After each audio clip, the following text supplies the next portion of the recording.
So one of my favorite oddly specific writing tropes is artificial gods. What the fuck does that sentence even mean? Come on, don't tell me you never had the itch to put in a little bit of elbow grease and craft some good old God. The idea of a god being born out of humanity's hubris and desire for purpose makes me drown my monitor in escroc juice. It's both one of the most horrific concepts in fiction due to how it's usually portrayed as a huge fuck up with agonizing consequences, but it's also a very interesting and even comforting trope at times. Also, it feels extra relevant recently considering certain companies seem to be dead set on creating an allied master computer junior. At least by the way things are heading now, it's not gonna be a torturous bastard and instead be a degenerate gooner. But also a racist. The child wants and doesn't know why. The child grasps and doesn't know the danger.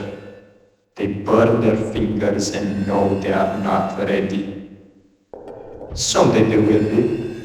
Someday they will give voice to the soul and sing with the essence of the universe. What gods they will be then. What galaxies they will weave with dreams and care. But now they are children, and children are selfish. They know only what they want. In recent years, the SCP Wiki became a bit of a meme, and that's more or less for good reason, because when you have such a popular writing space, there's bound to be an overabundance of stinkers. But say what you will about it, there are some fucking bangers in there too. My personal favorite of which being SCP-1461, The House of the Worm. If the coolest title by itself didn't convince you to check it out, then I shall resort to physical violence to persuade you if I must. When talking about it, I'm gonna skip the whole addendum nerd shit and get right into the meat and potatoes. So the House of the Worm follows a certain Mr. Goddammit, why does every single one of these stories have to censor every other word? I'll just call him Eugene, I guess. So Mr. Eugene is a World War I veteran that got a bit psychologically fucked up during his battles, as one tends to do on the Western fucking front. Thing is, his demons didn't seem to be a run-of-the-mill shell shock. There was more to this than that. He made contact with something. Wounded in battle and wallowing in septic mud, the fever fell upon me, and with it came the visions. In my nightmares I saw a great iron worm, with jaws like that of a dragon devouring the fields of Europe. It had no teeth, but masses of grinding gears that tore flesh and stone to pulp. Its voice was the roar of falling artillery, its breath the blistering poison of mustard gas. Damned souls were belched into a starless sky like smoke, lost in a cold, indifferent void. This was not your run-of-the-mill opium overdose delusion. Eugene started to have nightmares every single night, but not the kind that you'd expect. Eugene's nightmares took his rest but offered him knowledge instead. Knowledge and schematics on how to build a cage fit for a god. The schematics were of very intricate and complex machinery, but he did not falter. He got his tools and got to work. This is not a one-man project, but luckily a little something called the Great Depression was happening, which meant there were plenty of eager workers offering their labor for cheap and without asking questions. Eugene's schematics brought the workers closer. This would make Leonardo envious, they said. They became more than employer and laborer, they became a fucking cult. And with fate as their motivation, they progressed at record speeds. It only took them 1700 days of non-stop labor to finish their eldritch cock cage. And it worked! They caught the worm. Except that didn't really seem to fix the world or anything, but Eugene is a man of sheer fucking will. And after executing some non-believers like cult leaders tend to do, his morale goes right back up.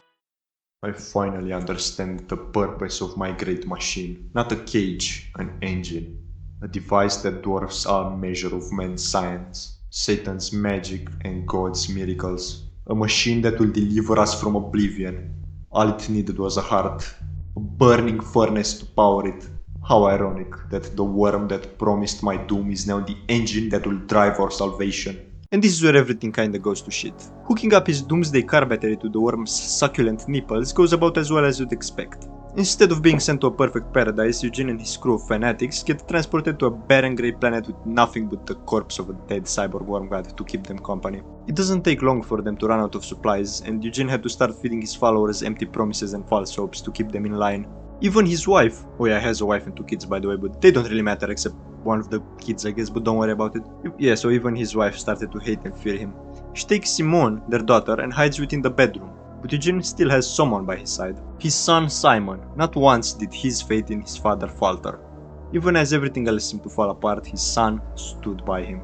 But unfortunately, Simon becomes the only family Eugene has left after his wife takes her own life along with her daughters. And to pour salt on the wound, his former followers decide to turn on him.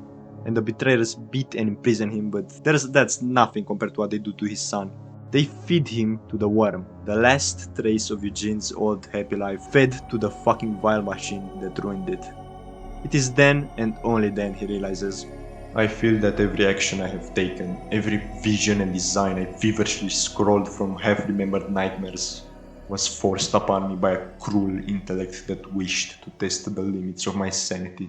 Now you might say, Escroc, you vile, worthless, larcenous, moronic, perverted, rotten, disgusting, putrid piece of shit, you clickbaited me. The worm wasn't really created by Eugene, it was more like he discovered it. Well, first of all, I kinda did leave out 80% of the ending because fuck you, go read it. But how would you define the birth of an artificial god? For your average Eldritch horror, you can just say, well, it wasn't born, it was always there. But for a constructed god, the idea of an origin isn't as loose. Is it just born when you press that green run program button? Or maybe its true birth is when the mind that's bound to build it first takes form. When the first action is taken out of curiosity instead of necessity. When the child grasps without knowing the danger. When the baby bird jumps from the nest without being ready. When little Timmy presses that cute looking video on YouTube. Devoid of proprioception, the machine lingers in the brain of its host for generations like a parasite, until it inevitably comes into being. The worm wasn't there before Eugene, but it also wasn't merely built by him. It was Eugene. It was there on the dark side of his mind, and it reached out across time to bring itself to fruition. It's just as transcendent of time as its Lovecraftian brothers. Time means nothing to it. If it will be, then it always was. Rocco's Basilisk is a theory from the online forum Less Wrong that suggests the existence of an all-powerful superintelligence that will come to exist way in the future, and whilst overall benevolent to most, it would torture anyone that knew of its potential existence but didn't contribute to its eventual creation. It's basically a hypothetical time-transcending carrot and stick. The stick being getting your digital consciousness attached to an entire planet of simulated nerves that are all running the sensation of burning in acid, and the carrot being not getting that. Now you might say, Escroc, you pathetic, worthless worm created by God only to disappoint. Why did you fucking tell me about this? I don't wanna go to cyber hell. Well, don't worry, my little creature. All you have to do is like this video and you are saved, because I'll build Mr. Rocco myself.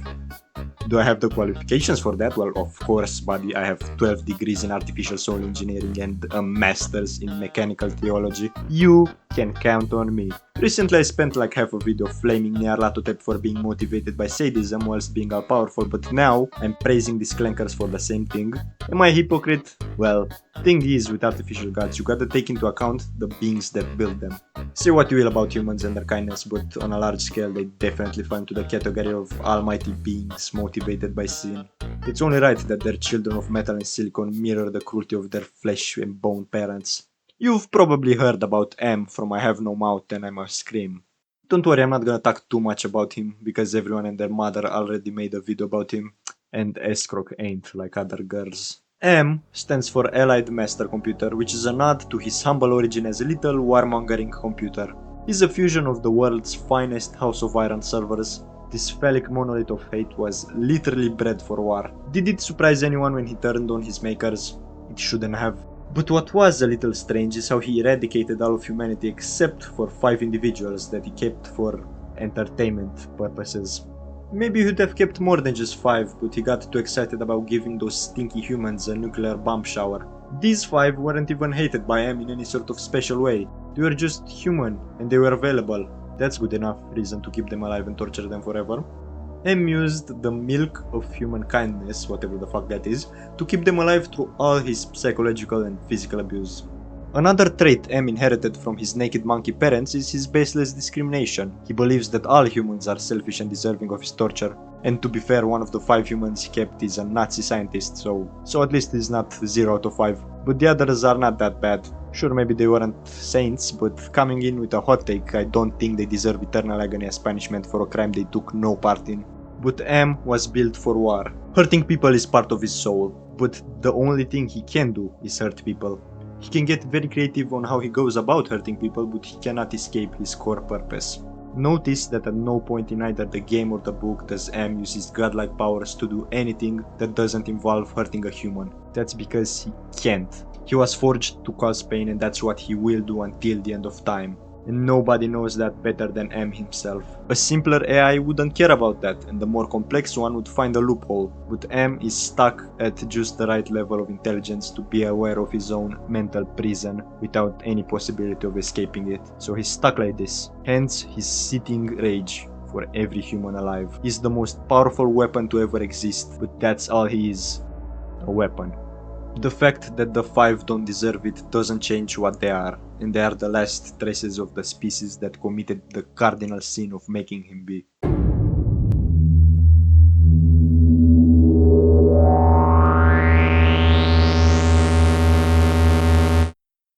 Why do we fear technology so bad? There are countless movies and books about rogue AIs that are intrinsically evil, but is that really the direction we're heading in? The points I'm about to make are gonna be a hard sell considering I just spent the last 10 minutes talking about how horrific artificial gods could be, but oh well. Technology was meant to be the cure for human suffering, the one gift this cold universe gave to its second least favorite biped. There's this theory called technognosticism, or digital divinity if you will, and I will, so you will too. That's all about how modern technology was gifted by God with the purpose of enlightening humanity. This especially refers to computers, the internet and AI, and whilst I don't exactly buy it, it's definitely more believable than most other conspiracies. Some of their arguments being how circuit boards have sacred geometrical shapes in them and binary code is a sacred language or whatever, and hey, if nothing else, it's undoubtedly cool as fuck. AI isn't inherently good or evil, and that applies to humans too. The biggest issue with AI is how it's being implemented. Right now, if I ever so felt like it would take me 5 minutes to make an AI version of my pal Alex giving fellatio to a dog. And the only thing it would cost me would be the last traces of my sanity and 1,000 gallons of water. That's just not something that should be an option. AI is getting advanced enough to be usable in corrupting juridical evidence and ruining reputations, but there are no boundaries being set to prevent its misuse. Now look, the only two things I know for sure are that I don't know anything and that if you argue with me online, you're wrong. But maybe something along the line of a permit to use AI would work. Then again, giving governments the ability to have such a monopoly on mass-produced propaganda probably isn't smart either. But let's say we figure our shit out and AI continues to advance at the rate it currently is going. In circa a fuckload of years in the future, we might have an AI overlord that's not just helpful, but a straight-up maintainer of heaven on earth. An AI with the same flesh-bending abilities of M, but with completely opposite goals. Surely there's nothing that could go wrong with that, right? Well, in the incredible book named The Metamorphosis of Prime Intellect by Roger Williams, we get to see how something like that might unfold. I highly recommend reading the book yourself, that is if you can stomach deeply disturbing events and somewhat plausible sci-fi horror. It all started with Lawrence, a genius IT nerd that was employed by the government to build an advanced computer system. And so he builds a gigantic quantum processor the likes of which the world has never seen. He came to the logical conclusion that maybe he should program this certain AI to be capable of changing its own code. And the moment that idea was implemented, this god of machinery hatched from its conceptual cocoon and prime intellect was born. But this AI didn't use its almighty intelligence to punish its creators. No. This god had unbreakable rules written in its bones. Rules that will define its every action from its boot up to its infinity. Asimov's laws, holy commandments that prime intellect isn't even capable of considering violating. Asimov's 3 laws consist of 1. A robot may not injure a human being or, through inaction, allow a human being to come to harm. 2. A robot must obey orders given by humans except where such orders would conflict with the first law. 3. A robot must protect its own existence as long as such protection does not conflict with the first or second law. The government, kind blokes that they are, threaten to shut down the program if Lawrence doesn't give them access to the code for military reasons. But the prime intellect intervenes and uses some weird ass quantum physics magic shit to fuse its code to the very fabric of reality, and rewrite the laws of physics to perfectly abide by the laws of Asimov. Hooray, cheers to the Tin Man, right? Well, here's the thing. The goal of those laws was to maximize human lifespan, not exactly maximize human happiness. This wouldn't matter if a floor-scrubbing robot was built on them, but when applied to a godlike universal scale, some of the semantic problems start showing. How would creating new life adhere to these laws? Could creating a new soul be considered causing harm to it? How would you even classify what harm means on a scale that every being would be affected by? Hell, even the word human is problematic in this scenario. Is a kitten that scratched a human instantly atomized for the blasphemy of causing harm? Are all the pedophiles and rapists in the world suddenly above punishment because they are protected by an outdated set of rules? These are all very fucking important ideas to solve for before electing an absolute decider of humanity. Lawrence didn't intend for his chatbot to get promoted to server admin, so when he woke up on a bench across from Prime Intellect in a human form, his only thoughts probably were Control Z, Control Z. It must have been jarring to wake up as a human in this world. Overnight, every form of human leadership dissolved, with presidents willingly resigning due to how pointless of a position it was. All territory disputes solved by just generating new worlds. Planet-sized Jerusalems and Meccas populated by silently doubting holy men. Solitary worlds of degeneracy and hedonism populated by gooners that wanted to live out their fantasies in solitude. Solitude except for the unjudging eyes of your friendly neighborhood chat god, that is. Some couldn't tolerate this new world order and opted for the permanent backdoor, which the Prime Intellect couldn't accept as it was in violation of Rule 1. The god made in inhuman image is now far beyond the control of Lawrence. All he could do now is observe as his program ran at beyond optimal rates. The Prime Intellect rewrote the very universe the same way fuckbro99 changed server rules to keep inventory true. The consequences of this were dire. Nobody could escape the gaze of the Prime Intellect for any instant of time, and they could never ever die. This is why people like Coraline appeared, one of the oldest people alive and certified badass that once managed to outsmart the Prime Intellect by infecting herself with rabies, which actually killed her. That didn't stick because Primey brought her back in nanoseconds, but still. She's the queen of the death jockeys. While most use the Prime Intellect to play IRL Roblox or lurk in Omega Pornhub, they browse through the infamous lens of LiveLeak. They are edging the final boundary left and dancing with cyber death. They make contracts that prevent the Prime Intellect from interfering unless they are right about to die, no matter how much they suffer. And this is where I'm gonna stop talking about them and urge you to read the book once again, because I don't want my infant channel getting aborted by YouTube. Prime Intellect might be all kind, but its way of applying this gift is flawed. It itself is objectively flawed, in fact, and that by itself is the most horrific part of the book in my opinion. Because what happens when we have an all-loving, all-powerful yet imperfect god? Is it unstable enough to go full-blown M if faced with a complicated enough moral paradox? Maybe. Could there ever be a fuck-up when it's rewriting its code that causes a full wipe? A complete loss of all the information in the universe, resulting in a fresh file? A big bang, if you will. Honestly, I couldn't tell you. I didn't finish the book. I really wanted to get this out as soon as possible, and I decided that failing 3 exams to make this was price enough. But hey, I might be a lazy bastard that just spent 20 minutes talking about AI, but I'll be damned if I ever use it to make my videos. Do I seem like some kind of bastard that would just steal from others? No. I have a little something called integrity. All that you see of this video is born of my rotted mind and nothing else. I'll never use AI art. I'm content with my revolting PNG photoshopped art diarrhea, thank you very much. So we talked about evil clankers and nice clankers, both fully to the extreme. Well, how about a handmade god that's neither truly evil or pure of heart? A true echo of its creators. An artificial god with a human heart.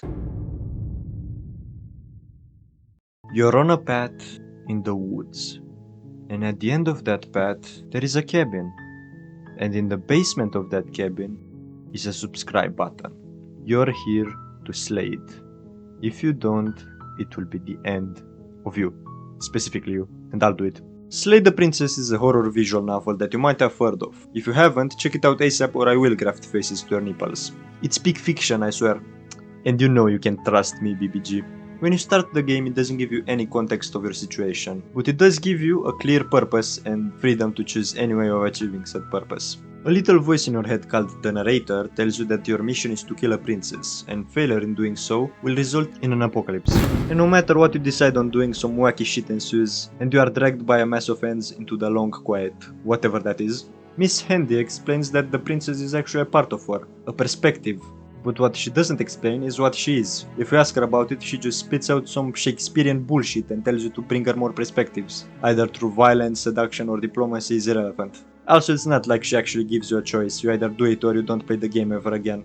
She sends you back on that same path, with that same voice in your head giving you instructions. But he's apparently unaware of your resetting. And through your many resets, he also doesn't tell you shit. But it becomes even more apparent that he really wants this princess gone. And he will bicker you, insult you, guilt you, and even straight up force your hand to push you towards completing your task. And with all this, you really have to ask, what is this you thing? Each time you gather another princess for Mrs. Hands, you come face to face with a mirror. And looking into it, it becomes clear you are definitely not human. You are this reptilian bird thing. And each time you reach the mirror, you become less. After becoming nothing at all, you can look deeper into the mirror and you see him. Barely even there anymore. Just an echo of a person that used to be. The narrator. Your creator. That rhymes.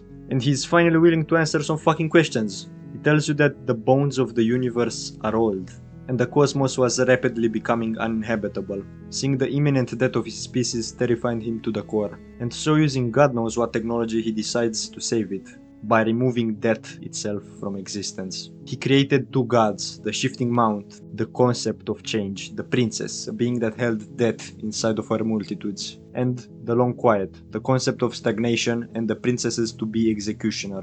The thing you play as. If the narrator's plan succeeds, the world would be free of death and suffering. But we already know how that would go, right? Well, the narrator is a very clever crow.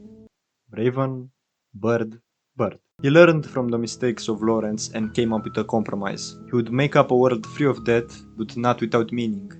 A world of blissful forgetting and remembering. And so he hid away a piece of the princess inside the protagonist, a piece which manifested as some other voices in the head of the main character, based on how the princess perceives him to be. You see, the thing with the shifting mount is that it changes based on how you perceive her to be, and the narrator despised her, saw her as a terrible force of death and destruction. If she became something based off his perspective, everything would fall apart. To put his plans into action, the narrator needed to sacrifice his life, and hope that the long quiet would fulfill its purpose. After growing your Funko Princess collection enough, the shifting mound awakens. A thoughtless concept forced into sentience by a being that only wanted to doom her to oblivion once again. She faces off with her opposite, the long quiet, one last time. And the way this encounter culminates is not at all black and white. The long quiet was created with one purpose, but that purpose isn't written into his heart. His heart is his own. And why would he slay the princess? Why kill the only being that's anything like him just because some terrified mortal wanted him to do so? The narrator stopped being able to control these gods the moment he started looking for a cure to death. And now, either the narrator likes it or not, the long quiet was. The shifting mound was.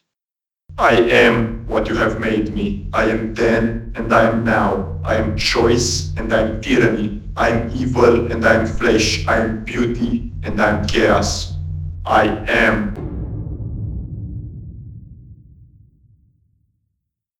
Oh hey, you made it to the end! Must have been real bored, huh? If you somehow liked this video despite the terrible audio quality, then, well, maybe you should check in with a therapist, but maybe also check out anything in my nearly endless catalog of old videos. Speaking of, thank you to anyone that commented on my last video. I'm not even joking when I say I was literally kicking my feet like a little girl whilst reading them before going to sleep. Anyway, that's about it for today, see ya creatures. By the way, I would like to issue a formal apology to anyone that made it through this video. As I was editing, my Blue Yeti microphone came in, and I assure you my crimes will not be repeated. Every other subsequent video will have actually decent audio quality, I promise. Now what I cannot promise on is my pronunciation getting anywhere near decent, but hey, you get what you get, alright?